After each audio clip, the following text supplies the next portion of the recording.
आज हम बात करेंगे दो ऐसी बीमारियों की जो बरसात में मच्छर के काटने की वजह से होती हैं और सीवियर केस में जानलेवा भी हो सकती हैं। हाँ, सही सोचा आपने। आज हम मलेरिया और डेंगू के बारे में बताने वाले हैं, जिससे देश ही नहीं पूरे विश्व की जनसंख्या प्रभावित है। मलेरिया प्लाज्मोडियम नामक प्रोटोजोआ के कारण इन्फेक्टेड एनाफिलिस मच्छर के काटने से फैलता है, जो लीवर में मल्टीप्लाई करते हैं और आरबीसी को इन्फेक्ट करते हैं। वहीं डेंगू फीवर एक इन्फेक्शियस डिजीज है जो वायरस के कारण एडीज मच्छर के काटने की वजह से फैलती है और इसमें ह्यूमन ब्लड में डब्ल्यूबीसी और प्लेटलेट में भारी गिरावट देखने को मिलती है। जहां तक लक्षणों या सिम्टम का सवाल है, डेंगू में मच्छर काटने के 4 से 5 दिन के बीच में सिम्टम आने शुरू हो जाते हैं, जबकि मलेरिया में यह अवधि 1 से 2 हफ्ते भी हो सकती है।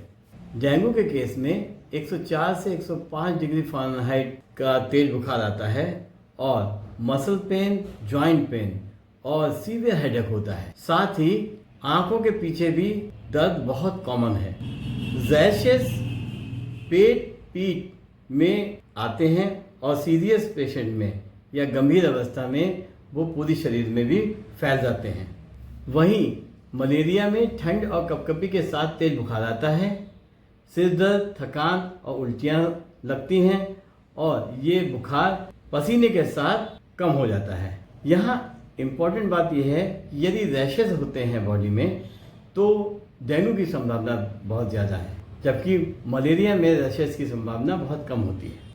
यदि किसी व्यक्ति को जाड़ा कपकपी के साथ तेज बुखार आए और पसीने के साथ वो कम हो जाए तो मलेरिया की संभावना बहुत ज़्यादा है, जबकि यदि किसी व्यक्ति को तेज बुखार, जॉइंट पेन या सीवियर हेडेक होता है और साथ में बॉडी में रैशेस होते हैं तो डेंगू की संभावना बहुत ज़्यादा होती है।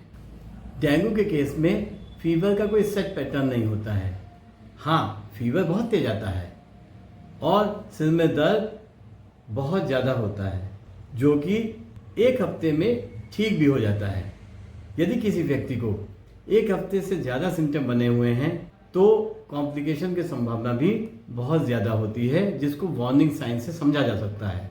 वार्निंग साइन डेंगू के केस में जैसे शरीर में सूजन होना, पेट में पानी का भरना जिसे एसाइटिस कहते हैं, प्लूरल एफ्यूजन होना मतलब फेफड़े की झिल्ली में पानी का आना, या मुंह से पेशाब के रास्ते या लैट्रिन के रास्ते से खून का आना हो।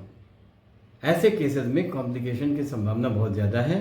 तो यदि किसी व्यक्ति को इस तरीके के सिम्टम्स हैं तो वो जल्दी से जल्दी डॉक्टर को दिखाए।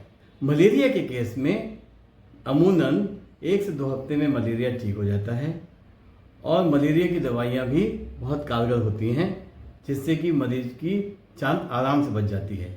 लेकिन सीवियर केस में मलेरिया जानलेवा भी हो सकता है। मलेरिया के केस में वार्निंग साइन जैसे हिपेटोस्प्लेनोमेगाली का होना, मतलब लीवर और स्प्लीन का बड़ा हो जाना, पेट में सूजन का होना, लगातार उल्टियाँ होना कॉमन होते हैं। मलेरिया की रोकथाम के लिए मच्छरदानी, मॉस्किटो रिपेलेंट और दवाइयाँ भी मार्केट में इजीली अवेलेबल हैं। यदि किसी को मलेरिया हो जाता है उसके लिए भी बहुत ही effective simple anti malarial drug market में अवेलेबल हैं, जिसका उपयोग किया जा सकता है।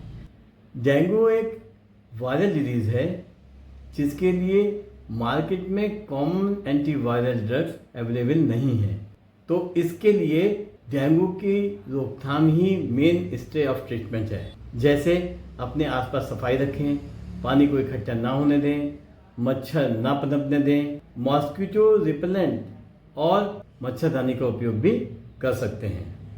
इसी तरीके के इंफॉर्मेटिव वीडियोस के लिए हमारे चैनल को सब्सक्राइब करें और भी लोगों को इसके बारे में अवेयर कराएं। आपने ये वीडियो देखा उसके लिए बहुत बहुत धन्यवाद।